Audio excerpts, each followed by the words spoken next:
710 ESPN Seattle presents The Calabro Show warm-up, powered by the law offices of Heidi Hunt.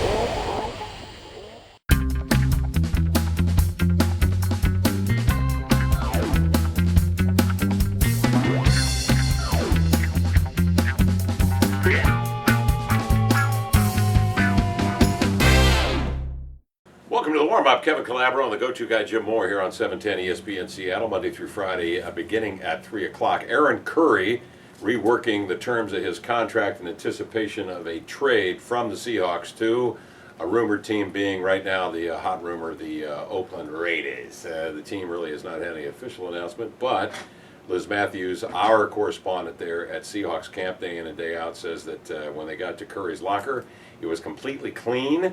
And when they talked to Leroy Hill and some of his other teammates, they so much as indicated that Curry had given his goodbyes and was headed somewhere down south. Of course, everything is south of Seattle. I guess so, yeah. I don't know. Is he one of the biggest busts ever? I suppose at this point. Probably one of the biggest Seahawk busts ever, but we still have to see if it plays out down there in Oakland. Maybe he'll resurrect his career somehow. I don't know. It's not that surprising, though, do you think, that they've traded him at this point? Because a couple of weeks ago we talked about the press conference that he held. It just sounded like he had, I don't know, he just worn out his welcome. He might end up being a bad guy to have in the locker room after a while. Well, even worse, a bad guy to have on the field. And that's where I came down after Sunday's game against the Giants. Not once, but multiple times late in that game. You could clearly see, is not hustling from one point to the other, still seemed to be lost.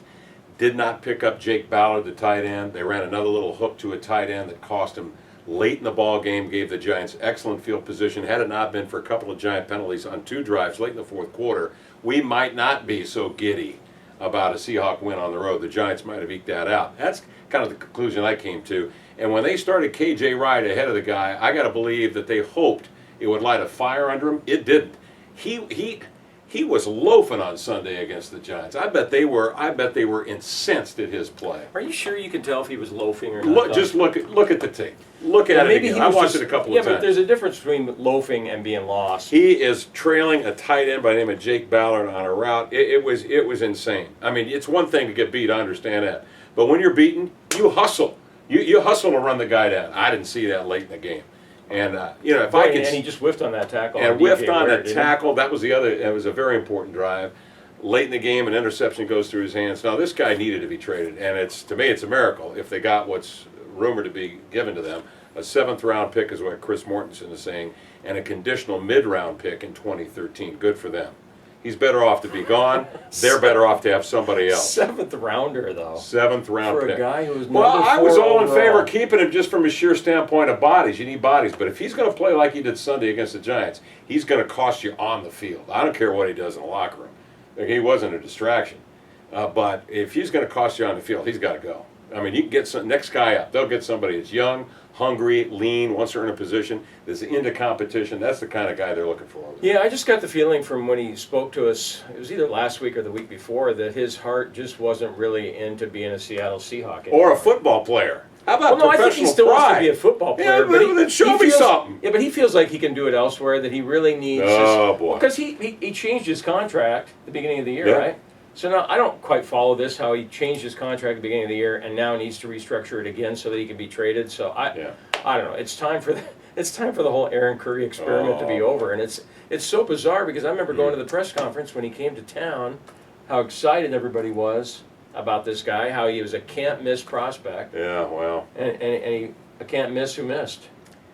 I don't know. When you get a chance to take a quarterback, you take him.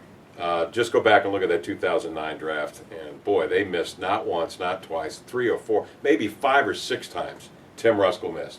And boy, you look at the Chicago Bears on Monday night, good luck, Chicago. Yeah. No. Good luck, Chicago.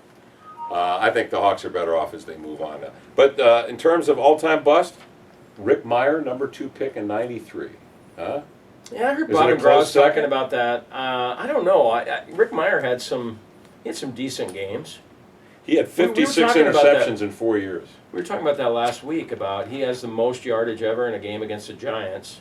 in Seahawks history, for That's whatever right. that's worth. That's No, the right. guy, and Stelton was mentioning Dan McGuire. That's the guy that stands out to me. 16th pick in 91. 16th pick, though. 16th pick. I thought he was higher than that. I mean, this is the number 2 pick. The Patriots get Drew Bledsoe that year Yeah. with the number 1 pick because they win the title. My producer's telling us we have to close this out. She's doing that by holding a plastic fork in her mouth, twirling it around like a helicopter. That's the wrap-up sign.